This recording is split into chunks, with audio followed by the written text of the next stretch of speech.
Welcome to Amirtham's UK kitchen. இங்கே இப்போ என்ன பார்க்க போகிறோம் அப்படின்னா, இட்லி தோசைக்கு மாவு அரைக்கிறது எப்படின்னு பார்க்க போகிறோம்.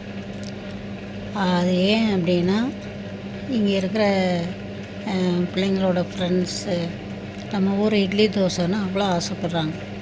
அது என்ன மாதிரி ரேஷியோவில் நீங்கள் மாவு அரைப்பீங்க அப்படிங்கிறத கேட்டிருக்கிறாங்க. அவங்களுக்காக இந்த வீடியோ. இது இந்த கப்பில் 3 கப்பு இட்லி அரிசி எடுத்துக்கணும். அதே கப்பில் 1 கப்பு உளுந்து, 2 ஸ்பூன் வெந்தயம் போட்டு ஒரு 2 மணி நேரம் ஊற வச்சிடணும். நல்லா ஊறின பின்னாடி ஃபஸ்ட்டு உளுந்து அரைக்கணும். இப்போ உளுந்து அரைச்சி எடுத்தாச்சு. அரிசி ஓடிட்டுருக்குது. அரிசியும் அரைச்சி முடித்த உடனே கலந்துட்டு சொல்கிறேன். அரிசியும் சரியான பதத்தில் அரைச்சாச்சு. இதுதான் இட்லி தோசை ரெண்டுக்குமே சரியான பக்குவம்.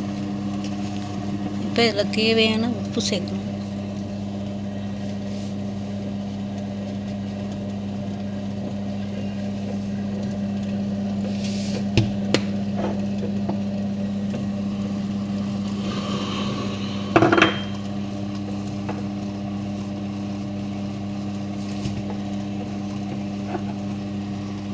சேர்த்துட்டு இந்த உளுந்து மாவையும் இதிலே சேர்த்துடணும்.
இது மிக்சிங் தான். ரெண்டையும் சேர்த்து உப்பு சேர்த்து மிக்ஸ் பண்ணிவிட்டு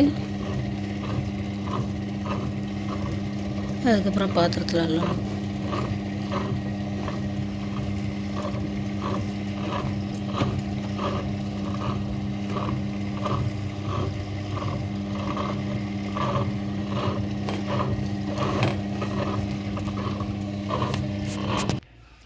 அவ்வளோதான். இட்லி மாவு ரெடி. 2 பாத்திரத்தில் ஊற்றியாச்சு. இது அப்படியே நைட்டு இப்போ 7 மணிக்கு அரைச்சிருக்குறோம் அப்படின்னா ஒரு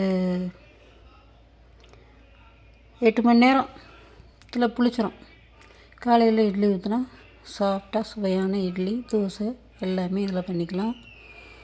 இதுதான் இதோட இட்லி தோசையோட மாவு அரைச்சாச்சு. இதை பார்த்து இதுமாரி நீங்களும் செஞ்சு பாருங்கள். சாஃப்டான சுவையான இட்லி தோசை.